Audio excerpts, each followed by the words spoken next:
my thoughts and in my dreams. They're always in my mind. These songs of hobbits, dwarves and men, and elves, come close your eyes. You can see them too. Hail and well met! Welcome to Counter Monkey. I'm your humble storyteller Spoonie, and I'm here to tell you of my own epic adventures of the past, so that you might laugh and learn. This is one of the oldest and most academic beginner's traps. Basically, the first one I learned when I started playing D&D, and it astounds me how many players continue to fall for it. It's usually newbies, but sometimes not. And I really wonder why it catches so many people, whether it's ignorance or honestly, if some players just willingly step into it because it's funny or they really want to get something interesting going on. But here's the deal.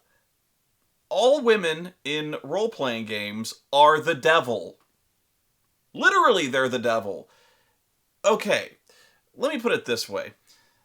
You know how it's one of the biggest stereotypes in gaming. You might have even heard it on, the Dead Alewives or something like that. There's always a character or multiple characters who, whenever they go anywhere, like a tavern or an inn or something like that, they always are very quick to, tell the DM they're looking for some of the hottest bar wench, or, the woman behind the counter, or the hottest woman who's just, spending time there, or if they ever rescue a damsel in distress, anywhere from brigands in a dungeon, whatever, they'll always try to hit on this young lady.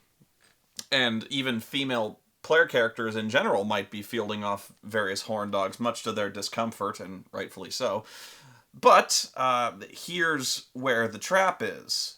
And I know a lot of you have hit this one. And it goes like this. If you're a player character, and a woman ever either approaches you or responds to your sexual overtures with interest, she is the devil. And I mean that. Like, the DM will intentionally do this as, like, there's no way they'll fall for this, and then they fall for it, and then you've got, like, this instant kill, and the DM feels kind of bad about it, or he's just laughing, but no, it's like, if a woman just flat out approaches you, and, like, immediately starts, like, dry humping your leg or suggests you go somewhere private, for some reason, players will be like, yes! My 18 charisma paid off! No. Because what happens is you go somewhere, you go to a back alley so she can suck you off, or you get a room and you go up there, she's a succubus! I guarantee you she's a succubus! If you don't know what a succubus is, you probably have a fairly good idea, but what it is a sex devil. That they take your soul by fucking you. They suck your soul out through your dick. That's what they do. Why? Because they're devils. That's all I got. And before you start, like, saying that this is not me, okay, this happens. This happens a lot. And I know there's a lot of you guy gamers out there who are like, oh my god, yes, I got stuck by that one. Or that one guy last week, I can't believe he fell for that. This happens so much where it is amazing. I can't even explain it. And let's just, let's just say she's not a succubus. Happens a lot. Trust me, I've done this one. I can't even believe I caught. The guy's like, dude, I scored. My guy is so fucking suave. No, he's like, what? That's a fucking succubus? Oh my god. No. But let's say it's not even a succubus. If there's ever a woman who approaches the party in any way and tries to, like, flaunt her sexual wiles, or even just comes across as overly pathetic and needs help. If a woman approaches you in general in Dungeons & Dragons, it's a trap. Seriously. Either she's a spy, or she's an assassin. Any woman who wants to tag along with the party, like, even woman, like hell, if you watched fucking, the D&D game at Con Bravo, I fell for it, because even if you're, like, forced to bring a woman along with you, because the whole job was like, oh, watch this guy's daughter and wander. It's a trap. I guarantee you she's gonna fuck you in more ways than one. Maybe even the literal way, but she'll fuck you 2 or 3 ways. And sure enough, she drugged us.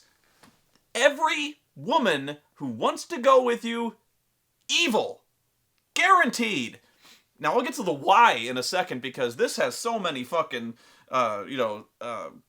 sexual, sociological, mental, psychopathic depth to it. It's really sad, honestly, but it's you see it for yourself. I fall victim to this. Every gamer around there who are longtime veterans of this still act shocked. Although, this is where I say we willingly fall into it. I kind of saw it coming. I did. Of course, I'm likely to say that, but my character. I think at that point, my character. It's because at some point you have to ask yourself, look, do you want to play D&D or not? So what's my character gonna do in that case? Like, okay, we want to hire you to escort this lady around. What am I gonna do? Say no, walk away from the table? Well, that's your game. Goodbye, folks. But you know what I'm talking about. So this happens, and it's not even like it's stunning to like even if like you rescue a woman from like being burned at the stake for being a witch. She's a witch. I promise you. That even happens in like fucking Hawk the Slayer. She is a witch. She's not evil, but whatever. There's a but and I've done this so many times where it's not literally a succubus, but it's this seriously it actually points to my own chauvinism. It really is like a deep-seated sexual hang-up, I think, that a lot of male gamers have, myself included, for a long time, where really I know this is going to come across as me like insulting male gamers or coming down on them hard for being like sexually inexperienced losers who hang out in the basement. That's not what I'm going for. It's not. I think it's actually a very common fear of women to a certain degree. And I'm not saying you'd run screaming from them, although, no, what I'm saying is if there's ever a demographic that has less experience talking to women than most others, it would be the D&D set. Is that fair enough to say? Less than most. And it's not to say that gamers out there don't get laid. It's not to say that actually almost all the gamers I know are married with kids, very happy, but in their adolescence, in their early 20s and 30s, sometimes. But, even the married ones, I figure, have some kind of not understanding of women, or they kind of have maybe a negative viewpoint of them. I used to myself. That was Freudian. No, but there's this, I guess there's this thing where, this is actually very deep psychologically, I think, and maybe someone who's actually taken psychology can really analyze this and figure out why. But there's actually kind of a catharsis or venting process that goes on, even in a DM's mind, where, and players will do this sometimes too, very young players normally, so I'm not throwing all of gamerdom under the bus, but we sometimes they like to play gender bending characters where male gamers will play female characters and then be like really overly sexual or usually offensively so. Now that's not to say that male gamers don't play. I played several female player characters, and if anything, I severely underplay their sexuality to the point where I actually almost make them like asexual. Like I don't even go there, like it's, and really I think most gamers, male or female, should just not go there. Having a healthy relationship in a game, fine, but I honestly think sexuality should not be brought into the game all that much. Just because it gets weird. It gets double weird when the guy's playing a female character and he's hitting on another guy. Ugh, no homo, but you know what I mean. You know what I mean. It gets weird when anybody is hitting on another character in character. Doesn't work out well because then things get weird. Anyway, going back to what I was saying about the reasons for it, you can chalk it up to a lot of things. Even maybe kind of a loathing of women sometimes, but like some DMs really kind of get off on this, where they kind of paint some women as being evil or making women the antagonists a lot of times, or kind of maybe using the player characters as a proxy to hurt them the way women hurt them. See, you can really turn this all over the place, but this just happens a lot where the women in RPGs tend to usually be two-faced. It's almost never this case where you'll rescue a dude from a dungeon. Usually the dude will take up arms with you and fight. It's almost never the case, that at least in my experience, where the guy, it turns out to be like this assassin who immediately turns face on them and kills one in their sleep. A woman character is way more likely to do that. Even when I would write the adventures, for some reason, that was just the way it was. Even my last campaign that I ran on Justin TV or Twitch, it just happened that several of the main antagonists were women. And really, maybe you could chalk it up to my own psychosis, or I really think I was really conscious of this when I wrote that adventure, though. So I don't know if just sometimes a cigar is just a cigar, but I had it was kind of like I was doing a spin on several characters. One was a goddess called the Scorpion Queen, and in this case, the Scorpion Queen was essentially a dead god that had removed itself out of space and time and had decided to come back like 2,000 years into the future, where its enemy, or where her enemies were gone. So that's what that was. And although that character was kind of meant to be a one-off, the goddess would return and they were supposed to defeat her, and then she was gone. So it wasn't going to be like this recurring thing, but it actually tied in really well to one of the characters' backstories, because the Scorpion Queen scored a crit. And usually when I have like really meaningful, dramatic crits or something like that, I usually like to have it some way leave a scar. And not necessarily a physical scar, but a mental scar. And so I decided that in some small way that Garrett would be possessed of a small fragment of the Scorpion Queen's essence. And so there was that. And the second main villain was the Witch Queen of the Elves, who I decided to kind of make an evil spin on Galadriel. Like, what if Galadriel really was that really fearsome, spooky bitch, when she was tempted by the ring? And that was kind of the whole decision to go with that. So I'm guessing it was kind of more coincidence that I'd written it that way, although you could easily see it the other way. But you can really analyze this one a great deal. So, how do you get around this? And and actually later on in the campaign, I actually had several fans call me out on this. They're like, why is it like virtually every villain in your game is female? And again, that was not true, because there was I think probably the most long-term villain in that one, really another one of the most stereotypical stories in fantasy is the evil advisor, or the evil what's the name, steward of the castle, takes over the throne. That was a dude, and that was really the overarching villain of the story, was that steward guy, to the point where he raised a lich, and the lich was a dude. But I'm starting to come off like I've got lots of gay friends. I know lots of black people, stuff like that. So I kind of was like, that's I took that to heart. I was like, I should be conscious of this. And so ironically what I would do is I threw a female prisoner. They were going to this this tower to get a thing, go to the tower, get the thing, there's an evil wizard there, so on and so forth. And the deal was, this wizard had a handmaiden that was basically a slave that would fetch his ingredients, like kind of like a hot female Igor, do his experiments and bring him coffee and clean his underwear and shit. So her name was, I think it was Eve or something like that. So I made every effort to kind of not really overtly do it, but I would say she was beautiful. I would say she was beautiful. She moves with grace. She looks, despite her grungy appearance and her tattered clothes, you can see that she looks relatively healthy and fit, and you can see the beauty shining out, that kind of stuff. And again, nobody was afraid of this woman. Like, nobody was like, she was kind of begging them for help, and I wasn't being like, oh, please save me.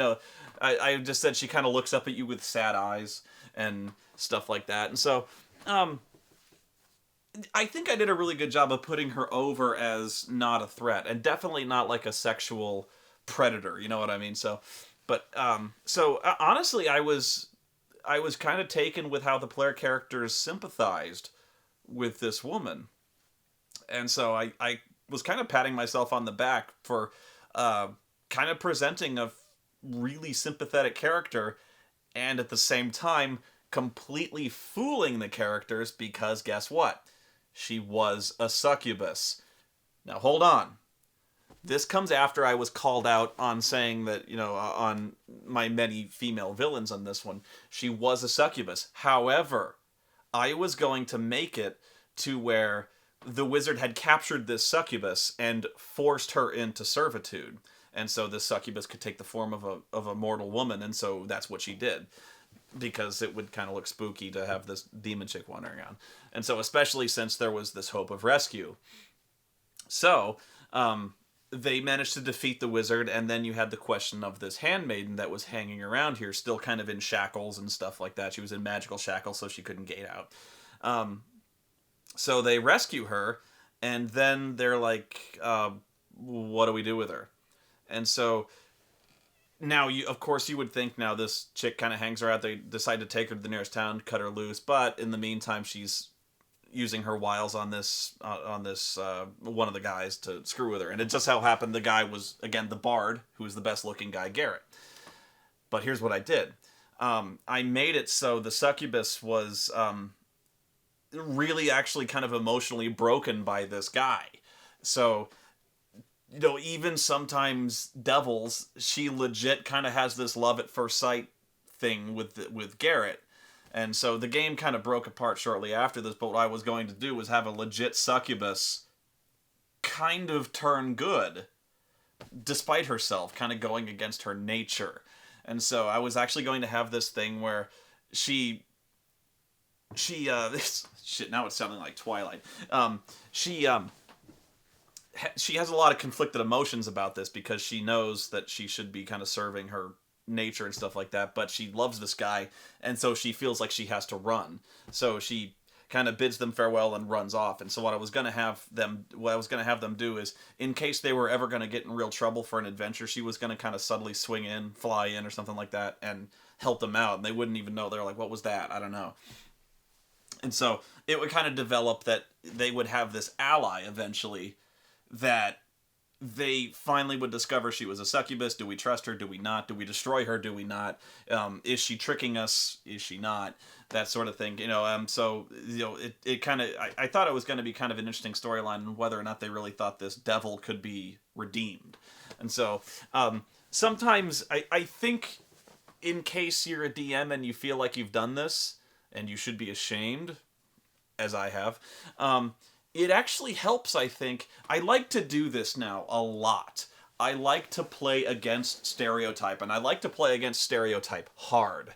So that's what I'll do a lot of times is, now that you're aware of it, what you should do is have women, like, straight up approach the hottest guy or even the ugliest guy. Maybe she's a chubby chaser. I don't know. I'm not saying chubby. You know what I'm saying. Actually, maybe she really likes dudes with, half-orc teeth. Some chicks are like that, Some elf chicks like dwarves. I don't know. I have the women approach them and are like, you are just so damn sexy, or maybe have her drunk or something like that.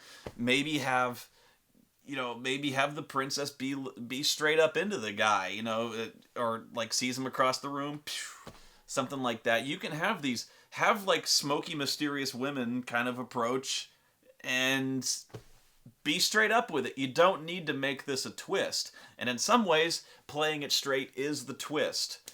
Sometimes it's done crooked so many ways that it's almost more surprising if things are exactly as they seem. In fact, that's what was making my group so damn paranoid a lot of times, was I think a couple of them were really suspicious that I was kind of dropping hints about how pretty she was and how not flirtatious, but clingy that this woman was, and they're like, something's up because women don't normally pay this much attention to us, and women are all evil.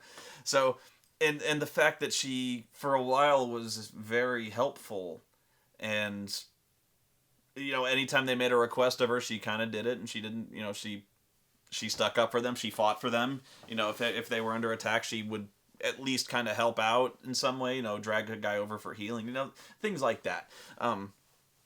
And that actually makes players very paranoid when they smell a trap and there isn't one. You know what I mean? So it's kind of like, there's a bomb under the table, and tension is when it doesn't go off.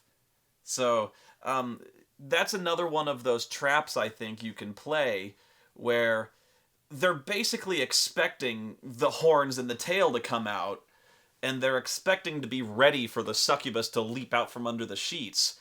But when that doesn't happen, all of a sudden they see succubi everywhere, and it may embolden some characters to, like, as soon as they know that, hey, maybe 18 charisma guy, he can kind of, and there actually are, like, perks and flaws and quirks and stuff like that say the character is a womanizer or he's a lusty guy. In Hackmaster, that does happen. So he's kind of driven to do this. Or maybe that's just his character. He's like some Han Solo kind of womanizer type guy. That's fine. But in some ways, that's almost like a death sentence. Some players will look at, oh my god, he has to be like a horn dog? Shit. Or the party will roll their eyes at the guy who's always trying to hit on the tavern wenches because they know it's going to be trouble. And make it not always be trouble. I'm not saying you have to get graphic with the sex or, describe things in detail. Just be like, yeah, right on, you hook up tonight. And, just have it be that. And so then you can ask these little leading questions to make them paranoid. Like, it's really this simple. You say, okay, yeah, you hook up tonight, and so you turn to the other guys and you go, yeah, you see Garrett across the room, and he's got this barmaid on his knee, and she's laughing at all his jokes. She's laughing uproariously at all his jokes. She's kind of feeling his hair, and she kind of whispers in his ear and motions upstairs, and he seems utterly smitten with this girl, and he goes up there. Now, what I just said was a perfectly logical, this would be something you might see. The bard is hitting on this woman and going, but now that I've called attention to it, I've just made this a focal point. Maybe this happens a lot, but all of a sudden, like, hey, you notice this. All of a sudden, this plants in the party's head that this is something worth paying attention to, even if it's not. And this is something that helps make players paranoid. And you can do this with a lot of things, but let's just stick with this example. All of a sudden, I've pointed out this barmaid who's laughing at all his jokes, which might seem fishy. They're like, maybe she's laughing too hard. Don't say that, but, sometimes in your tone or your inflection, or just the fact that you say she's laughing at all his jokes. And if you know Garrett, not all his jokes are that fucking funny. So that's what I'm saying is maybe she, like, something's up. And maybe they don't think so, but one of those guys will. One of them will be like, maybe we shouldn't leave Garrett alone. And then you've kind of created this atmosphere. It's a minor thing, but then you have this guy follow Garrett up to his room and then put his ear to the door as there's some serious hardcore shagging going on. So then you've just kind of embarrassed the guy. But maybe the next time, or maybe never. But there's things you can do to draw that out. Another thing you can do, this is very simple. This is classic, or at least I do this a lot. And I love it because I love paranoid characters. I love making them never feel at ease, even for like routine things. And almost nothing ever happens. But I'll do this. They'll be like, let's say they're in a dungeon, and I go, and I say there's a door ahead, and they go, I check it for traps. And I go, you don't find it. Always say that. Never say there are none. You say you don't find any. Or if they look into the darkness and they roll a perception check, I go, you don't see anything out there. That doesn't say that. It's better than saying there's nothing out there, Because once you've said that there's definitely nothing out there, if you say you don't see anything, well, they don't see anything. That's not to say there's nothing out there. So let's say they find no traps. And there is no trap, but you just say you find no traps. And then the guy says, well, I opened the door. I say, how do you open the door? Oh, shit. They will say, oh, shit. Like, right there, like, oh, shit. And so all of a sudden they get really nervous. And then they'll start doing things they would never have done in person. Like, they would never do this unless you specifically called them out on it. So, like, I'll say, okay, there's a door in front of you. How do you open this door? Well, how the fuck do you answer that? You know? Now you're like, I open it carefully? I'm like, no, show me, like pretend this is a door here. Show me how you open it. And they're never going to be like, I stand in front of the door and I pull it open. No, they're going to be like, I kind of stand off to the side and I turn the knob and kind of, I'm off here to the side and I turn it so it swings away from me, you know? Or I'm behind the door when it opens, so I'm like, eesh. All of a sudden there's dudes like contorting and like opening it with their foot, or they get like a pole with a hook on it, and or there's a treasure chest. Show me how you open the treasure chest. And now all of a sudden everyone's like opening it away from them. It's very rarely it's silly things like that that plays against type. So let's they fuck around with the door and they pull it open and I go, okay, it's open. They're like, because now the door's open and they're like, he called it out for a reason.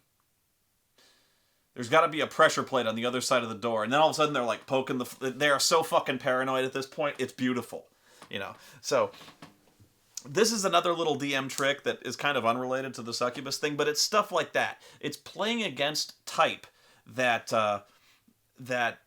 really helps ratchet up tension in a game. And so, you know, I'm sure there's counterexamples out there, and I know it's generalizing to say all women are evil, but you've probably run across this an inordinate number of times where a woman has approached you and it turned out to be a trap. Happens all the time. And there's a lot of cliches. Never get on the boat. What you like, seriously, it's have them get on the boat and have nothing happen. Sometimes you can make them really paranoid. Like, you can describe certain things that happen, like, oh, there's a storm blowing in. It kind of blew in unnaturally fast, but it's just a storm that blew in unnaturally fast. You know, or you can even describe, like, there's a lot of, like, fish, like, seem to be, swimming near the surface, near the boat, kind of following it. Mundane stuff that can really kill them. Or, a classic ambush scenario where they're riding down the road and they see an overturned wagon, which is one of the classic bandit scenarios where they approach the wagon and bandits pop out and they're like, haha, we fooled you. Maybe it's just a farmer overturned his wagon. You'll be stunned how they're like, come out. They got their bows, like, come out and don't throw down your weapons. And the farmer's like, what? Yeah. So do that. Have women are okay, have women kind of, it's almost like don't play them any differently than you'd play guys. And I know that sounds obvious, but it's not. Even for myself, it's not. How many times do you start doing really weird things with women characters? You make them either like overly sexualized or like really bitter bitches, or so, like, it's almost always like this negative connotation. At least in my experience, it's almost really a negative portrayal. And this is another thing that I started. Like, here's another story about this. I started doing this thing where they went into town, and it was a town they'd never been into, and this kindly middle-aged lady approaches them, and she's like, did you come down from this road? And they're like, yeah. And there's like, oh, that road, there's a lot of like orcs on that road, right? And they're like, yeah, we had to fight our way through them. And she's like, oh, thank you so much. Please have dinner with us. I've made fresh muffins. And they're paranoid about this because there's someone being nice to them And they're so unaccustomed to this, like people being straight up nice, that they're afraid of this. There's so many times when, and this is another thing where there's any time that you go to someone's house and there's food offered, it's always poison. Have you noticed that? Especially if it's like royalty or nobility or something like that, and they have you over for a banquet or even just a nice dinner. And usually the DM makes a point of saying, like, the servant brings you a goblet of wine, and it's fucking poison. I've lost count of how many times it's been poisoned. Like, again, in the Con Bravo thing, I think she actually gave me wine, and guess what? It was poison. It happens all the goddamn time. So anytime the DM explicitly tells them that somebody has brought them food, and especially puts over how good it smells, or how good it looks, or how good it tastes, it's fucking poison. And if it's a woman, it's a devil giving you poison, so she can fuck out your soul. Do you see where I'm going with this? There's so many pitfalls that are so common, and yet people continue to fall in them. So, again, this made them so paranoid because it was a woman, and not a hot woman. It was just kind of an average, farmer's wife, and so it was a woman and who just made some really really good cornbread muffins. And there's so many characters like, I don't eat. I stick with my trail rations. And I'm like, what? It's corn muffins, and they're like, yeah, but we don't know anybody in this town. And so, maybe that's healthy paranoia for certain adventurers, but come on. It's a farmhouse, So, even then, you can say something like, this is where you can really get sadistic with them. Let's say it is a perfectly normal, farmer's wife who made some cornbread muffins, but they suck. So, have one of them bite in the cornbread muffin and say, it tastes really funny. All of a sudden, poison! It is really funny how they'll react. And so, I mean, it depends on how sadistic you're willing to be. Like, you can say, this tastes really funny to you. It tastes almost like rotten. And then, then you're just being an asshole, but that's sometimes the job of the DM. Maybe she just put, a rotten egg in there or something like that, or not cornbread, but you know what I mean. Maybe sometimes there's just a spoiled egg, or it's stale or something like that, or maybe she just undercooked it, or maybe she just sucks as a cook, so, or maybe a bird shat in the bowl, or anything like that. But all of a sudden you've made them really nervous, if not poison, that they're going to get some kind of food poisoning or something like that. So it's try to identify those common traps that players always seem to fall into. That the evil advisor. I straight up played that to where the advisor was evil. In fact, they kind of had this guy pegged from the beginning, but just because I was there was nothing they could do about it, because of course, like Aladdin, the evil vizier, he looks evil. He's got the fucking mustache and the curly beard, and the guy is clearly fucking Satan. I was seriously, halfway through the adventure, I was seriously considering how to rewrite this to where the advisor is actually the good guy, to where he actually was not trying to usurp the throne. He's just straight up trying to protect the kingdom. And maybe he's being framed or something like that. So you could do that. You could have the advisor being the only guy who's like loyal to the kingdom, and maybe the king is trying to sell out his own family or something like that. All of a sudden, you've got this really interesting game, but you've made you could even say stuff like this, where you say like, the king looks like a goodly man. He's got he looks like a good guy. He's got this, rosy complexion. He laughs musically. He's got this little very, very cheery musical laugh, like he's Santa. In fact, you could even describe him as being like Santa. Whereas his advisor is this grim, dour-looking guy with a huge scar across his eye. The classic Bond villain setup, where of course he's got a scar over his eye. He must be evil. or a missing eye. Do that. Have an eye patch, because nobody good has an eye patch, right? So, do that. Have him walk with a limp. He took an arrow to the knee, and now he used to be, now he's the king's advisor and stuff like that. So, you can really play that up where every sign indicates this guy is clearly trying to usurp the throne, but maybe he's trying to save it. So it's like I said, that is kind of that is how you can throw a twist into something that's almost always played straight. Because I don't think anybody ever really twists it to where the evil advisor is really the good guy. Almost like it's almost like making the Sheriff of Nottingham the good guy, and Robin Hood is this basically merciless brigand who kills people. So that's where it comes down to. And don't come down on me for saying all women are evil.